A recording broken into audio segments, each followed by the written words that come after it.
민주연합 국회의원 원순입니다. 오늘은 정부의 비정상적 출연 연구기관 임금피크제 강요를 중단하라고 촉구하는 기자회견을 하고자 합니다. 오늘 참석하신 분들부터 소개를 드리겠습니다. 조상수 공공운수노조 위원장 참석하셨습니다. 이성우 공공운수노조 공공연구노조 위원장님 참석하셨습니다. 안녕하십니까. 이성수 공공운수노조 공공연구노조 부위원장 참석하셨습니다. 정상철 공공운수노조 공공연구노조 선전홍보국장 참석하셨습니다. 민길수 공공운수노조 공공기관 사업국장 참석하셨고요. 박준영 공공운수노조 정책기획실장님 참석하셨습니다. 제가 조상수 위원장님과 이성우 위원장님 말씀 전에 잠깐만 이 기자회견에 대한 취지를 설명을 드리겠습니다. 아시다시피 박근혜 정부는 임금피크제를 일방적으로 강요를 하고 있습니다. 그런데 최근 들어서는 임금을 깎아라를 넘어서서 이것을 미리 도입하지 않을 경우에 운영비까지를 감액을 시키는, 그래서 예를 들어서 12월 이전에 도입을 하지 않으면 10% 운영비를 깎고 12월까지 도입을 하지 않으면 또 그 이상을 깎는 이런 식의 비정상적인 강요를 시작했습니다. 사실 박근혜 정부 들어서서 출연 연구기관은 본연의 임무, 즉 국민을 위한 정책을 만들어내고 지속 가능 사회를 만들어내는 그런 정책 연구를 하기보다는 정부의 입맛에 맞는 정책 연구를 해야 돼서 출연 연구기관으로서의 국민에 대한 봉사 및 연구의 자율성과 독립성을 보장받을 수 없었습니다. 근데 이제 들어와서는 정책 연구는커녕 그 정책을 실행하는 일종의 모델하우스로서, 그러니까 출연기관이 아닌 일종의 모델하우스로서의 역할을 강요받고 있습니다. 이것은 단지 임금피크제라는 그런 일방적인 그리고 잘못된 강요를 넘어서서 출연 연구기관의 정체성 및 그 본연의 임무를 아예 무너뜨리는 굉장히 잘못된 일이라고 판단을 하고 있어서 임금피크제 강요를 통해서 이 출연 연구기관의 제 역할을 하지 못하도록 만드는 박근혜 정부의 그런 정책을 중단할 것을 오늘 촉구하게 됐습니다. 그러면 조상수 위원장님부터 공공기관 임금피크제 강요의 문제점 말씀 듣겠습니다. 예, 안녕하십니까. 공공운수노조 위원장 조상수입니다. 그동안 정론관에서 여러 차례 공공기관 전체 임금피크제 권고안과 추진 방식의 문제점에 대해서 말씀드린 바가 있습니다. 오늘은 정부가 10월 말까지 일방적으로 정한 시한을 지나 아직까지 노사 합의가 이루어지지 않은 다수의 출연 연구기관을 중심으로 상당수의 기타 공공기관에서 벌어지고 있는 불법, 탈법과 설립 취지마저 뒤흔드는 비정상적 임금피크제 강요 행위에 대해 국회와 언론에 고발하고 지금이라도 정상적인 정부의 행정집행과 공공기관 운영으로 돌아올 것을 다시 한번 촉구하고자 합니다. 출연연구기관과 국립대병원 등 기타 공공기관에서 임금 인상률 삭감 페널티와 담당 정부 부처, 경영진, 관리자를 총동원한 개별 동의 및 직원 투표 압박에도 임금 피크제에 대해서 노사 합의와 과반수 동의를 이끌어내지 못하는 데는 분명한 이유가 있습니다. 그것은 이미 정년이 60세 이상인 우리 출연연구기관과 국립대병원에서 정년 연장 없이 일방적으로 임금만 삭감하는 명백한 권리이익 변경이고 근로기준법 위반이기 때문입니다. 국무총리가 공무원은 이미 정년이 60세여서 임금 피크제를 하기 어렵다고 답변하였고, 출연연구기관과 국립대병원 안에서도 교수와 의사는 전문 인력이라 임금 피크제를 안 하는데 연구원과 간호사는 전문 인력이 아니라고 하니 이처럼 명백한 차별이 어디 있겠습니까? 따라서 기타 공공기관의 임금 피크제 관련 현재 노정 간 대치를 풀기 위해서는 정년 연장도 없이 일방적으로 임금만 삭감하고 차별하는 잘못된 권고안을 즉각 수정해야 할 것입니다. 그런데 정부는 정반대로 가고 있습니다. 더 노골적인 불법과 탈법으로 출연 연구기관의 설립 취지에 반하는 운영의 일탈로 나가고 있습니다. 최경환 기획재정부 장관이 얼마 전에 재계의 입장에서 노동시간 단축과 관련해서 교각 사루에 물을 마지 말자는 비유를 한 바가 있습니다. 저는 오늘 이 자리에서 최경환 기획재정부 장관에게 정말 국가의 입장에서 소탐 대시를 하지 말 것을 촉구하고자 합니다. 다수의 국립대 병원에서 노사합의나 과반수 동의를 얻지 못하고도 불법적으로 취업규칙 변경을 하였습니다. 출연연구기관에서는 임금 인상을 삭감에 이어서 연구 성과급 및 경상경비 삭감에 나섰습니다. 잘못된 임금 피크제 정책을 고집하기 위해 이제 국민과 국가의 등불이 되어야 할 출연연구기관의 연구는 아무렇게나 되어도 된단 말입니까? 이게 분풀이성 보복이지 국민의 삶과 국가 운영을 책임져야 하는 정부의 행동이 맞습니까? 앞으로 공공운수노조는 공공연구노조와 함께 불법 부당한 임금 피크제에 맞서 조합원의 올바른 정년 연장을 추구하는 것만이 아니라 국가의 연구 역량과 청년에게 좋은 일자리를 지킨다는 사명감으로 대응해 나갈 것입니다. 불법 탈법 행위에 대해서는 끝까지 법적 책임을 물어 원상 회복시킬 것입니다. 부당한 정책에 대한 끈질긴 불복종과 함께 노동계약에 맞선 전체 노동계 투쟁에 우리 공공부문 노동자들이 앞장설 것입니다. 국가의 미래를 위해 출연연구기관의 공공적 발전을 바라는 많은 시민사회 및 정치권과 연대를 통해 올바른 출연연구기관 정책을 만들어갈 것입니다. 감사합니다. 예, 조성실 위원장님 감사합니다. 다음에는 이성우 위원장님께서 현장 사례 말씀해 주시겠습니다. 예, 안녕하십니까. 공공연구노조 위원장 이성우입니다. 저는 생명과학연구원에 속하고 있는, 소속하고 있는 연구원이기도 합니다.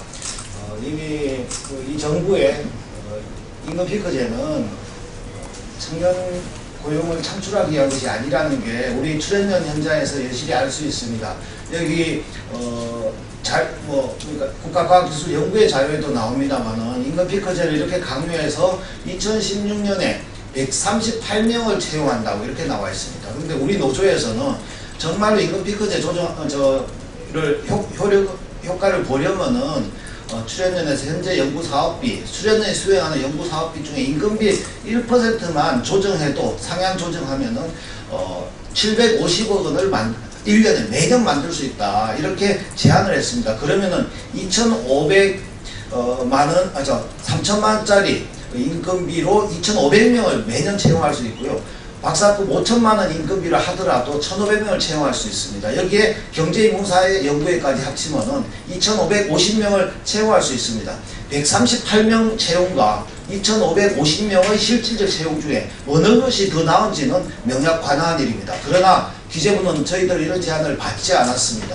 저희들은 이미 과거에 65세 정년이 61세로 강제로 단축된 적이 있어서 굉장히 많은 우수 인력들이 빠져나갔습니다. 그런데 여기서 임금 피크제 시행하면은 정년 추가 단축 효과를 발생시켜갖고 우수 인력들이 대거 나가고 또 도로지 않는다는 위기의식을 크게 느끼고 있기 때문에 저희 산하에 출연연 지부가 30개가 있습니다. 30개 중에서 노사합의한 곳이 한 군데도 없고요. 또 과학기술원을 비롯해서 울산과기원, 또 광주과기원, 대경과기원 등 우리 카이스트에서도 한 군데도 노사합의하지 않았습니다. 우리 산하에 속하지 않은 두 곳에서 노사합의가 있었을 뿐입니다. 이처럼 연구 현장에서 임금 삭감을 감수하고 시험화를 넘겼던 것은 그만큼의 절박한 이유가 있고 그것은 어떤 집단 이기주의 소산이 결코 아닙니다.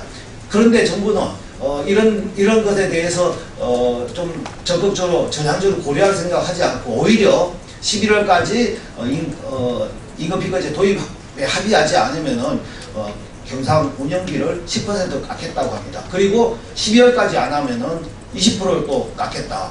또 올해 중에 안 하면 또 임금을 또 내년 추가 삭감하겠다. 이렇게 해서 계속 해서 노조를 압박하고 또 우리 기관장들을 압박하고 있습니다. 경상 운영비가 삭감되면 어떤 문제가 생기냐면요. 지금 경상 운영비는 사실상 정부가 거의 추가로 인정하지 않고 계속 사실은 허리띠 졸라매도록 강조하고 있습니다. 건물이 필요해서 건축비는 지원할지언정 그 건물을 운영하는 데 필요한 말하자면 유지비는 전혀 지원을 하지 않고 있는데 이게 다 전부 다 경사운영비에서 추가로 소요되기 때문에 이미 더 이상 줄일 여력도 없습니다. 그런데 가령 과학기술계 출연연에서 실험을 하다가 말하자면 냉온수가 원활하게 공급되어야 실험 동물들을 사육하거나 배양하는데 균주 배양하는데 꼭 필요합니다.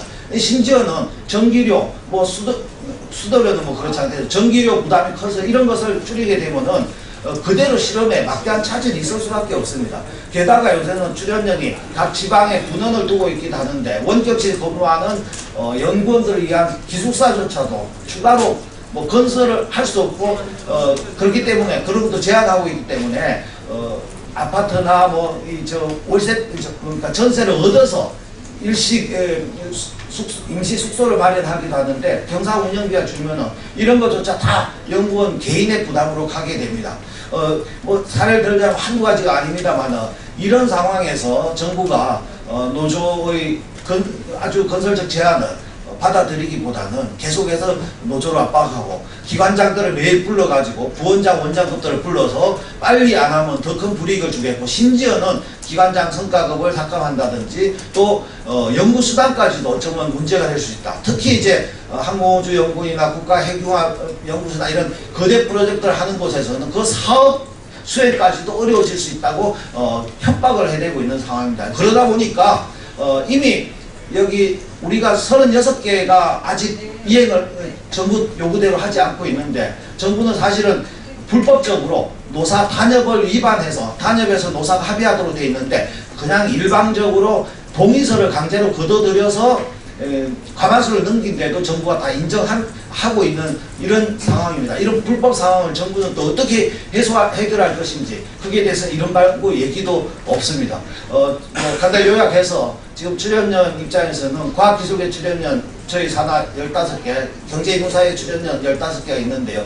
모두 다 현장에서 정말 이대로 계속 밀어붙이면은 그대로 정부 뜻대로 따라가도 출연연이 망하게 돼 있고 또 버텨도 그야말로 출연연 문을 닫아야 할 상황에서 정말 어떻게 하란 말이냐 항변하고 있는 상황입니다. 우리 여기 계신 기자분들께서 각별히 좀 더 신청 취재나 이런 걸 하셔가지고 이거 정말 출연연에 대한 임금 피크제 그리고 카이스트나 이런 특성화 대학에 대한 임금 피크제가 크게 문제가 된다는 것을 잘 부각시켜 주시면 대단히 감사하겠습니다. 고맙습니다. 네, 고맙습니다. 두 분의 말씀에서도 알 수 있듯이 기재부는 사실상 월 평균 월 급여 279만 원을 받는 55세 노동자들에 대해서 60세까지 평균 175만 원으로 임금을 깎겠다는 일방적인 지침을 발표한 적이 있습니다. 문제는 그 과정에서 지금 말씀드린 것처럼 대규모 연구 프로젝트에 종사하는 분들이 연구를 할 수 있는지 삶을 지속시킬 수 있는지 가족을 유지하면서 생계를 보장받을 수 있는지 같은 것은 전혀 고려하지 않고 있습니다. 더 나아가서 710조의 사내유보금 심지어 기업 전체에 있어서 900조에 달하는 사내유보금을 가지고 있는 기업들은 무엇을 내놓을 수 있는지 전체 자산의 66%를 가지고 있는 부유한 상위 10%는 도대체 무엇을 그러면 희생할 것인지에 대한 어떠한 대안도 없이 일방적으로 노동자들에게만 불이익을 강요하고 있다는 점을 다시 한번 좀 유념해 주실 것을 부탁드리면서 마지막으로 공공연구노조 부위원장님께서 기자회견문 낭독을 해주시겠습니다.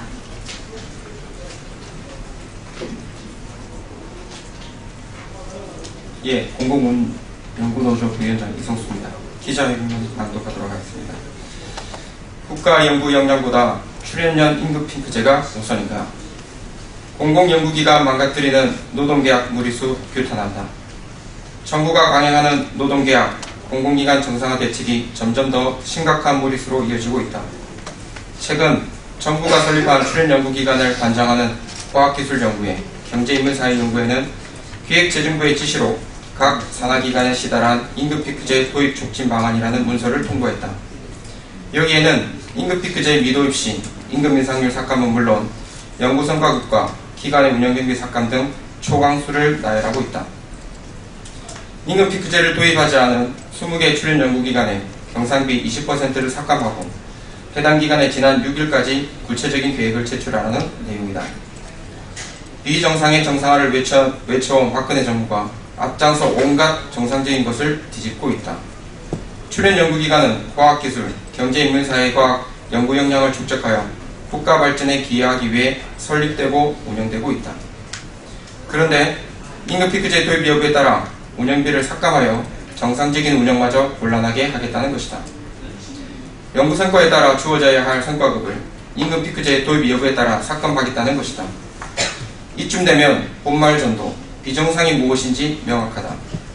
정부가 추진하고자 하는 임금 피크제가 대부분 출연 연구기관의 역량마저 훼손하면서까지 강행해야 할 지상과제인 이유가 도대체 무엇인가? 더구나 이미 출연 연구기관, 국립대 병원 등에서 임금 피크제를 노사 합의 없이 혹은 직원 가반수의 동의도 없이 강행하는 등 불법, 탈법이 숱하게 진행되어 왔다. 최근 기타 공공기관인 서울대병원에서는 직원의 전자투표에서 부결된 임금 피크제를 이사회가 강행하는 불법이 이루어지기도 했다. 기재부, 교육부, 복지부 차관이 이사회 성원인 기관이다. 임금 인상률과 경상경비 삭감까지 내건 압박은 결국 탈법, 불법으로라도 임금 피크제를 강요하라는 신호와 다름없다. 우리 국회의원과 노동조합은 임금 피크제 청년 일자리 창출 정책이 될 수도 없고 노사 합의 없이 강압적으로 도입되어서도 안 된다는 점을 확인해 왔다. 모두 객관적인 연구 결과이고 법에서 확인해주고 있는 내용이다. 출연연의 경우 고령자 임금 삭감보다 훨씬 효율적인 일자리 창출 방안이 많다. 학문과 경제 발전을 위해 연구개발 투자를 확대하는 것이 우선이다. 연구는 결국 우수한 인재가 하는 것이므로 사람에 대한 예산을 확대하는 것이 순서다. 출연연 연구사업비에서 인건비 1%만 상향 조정해도 2,550명의 신규 인력, 청년 연구자를 채용할 수 있다. 그런데도 임금 피크제 때문에 연구 현장을 이렇게 난장판, 싸움터로 만드는 기획재정부와 연구에는 각각 어느 나라 정부기관인가? 이번에 정부가 추진하겠다고 하는 임금 피크제 미도입 기간에 대한 임금 인상률은 물론 운영비까지 삭감하겠다는 정책은 공공기관 운영에 있어 관련 제도 취지와 관행, 상식도 벗어난 월권이므로 국회 내에서도 문제 제기할 수밖에 없다. 법 테두리를 넘어 노사 합의와 지원 동의 없이 이루어지는 불법적인 임금 피크제 강행에 대해서 역시 관계기관의 책임을 물을 것이다. 노동조합은 정당한 절차와 합리적인 대안으로 이루어지는 방안이라면 충분히 교섭할 수 있지만 불법, 탈법, 강요에는 응할 수 없다는 점을 분명히 한다. 정부가 임금 피크제 도입 명분으로 주장했던 청년 일자리 창출은 거짓이라는 것이 드러났지만 상당수 공공기관에서 정부의 강압에 의해 도입되고 있다. 정부가 이렇게 무리수를 두는 것은 결국 민간 기업에까지 중고령자의 임금을 삭감하기 위해서다. 사교육, 인사규정 등 취업규칙을 사용자가 마음대로 손볼 수 있게 만들기 위한 의도라는 것이 분명해지고 있다. 정부는 잘못된 정책에 대해 성과를 내기 위해 국가 발전의 토대마저 허구는 우매한 행태를 즉각 중단하라. 이상입니다. 예, 감사합니다. 심층 취재 부탁드리고요. 그럼 이것으로 기자회견을 마치겠습니다. 감사합니다.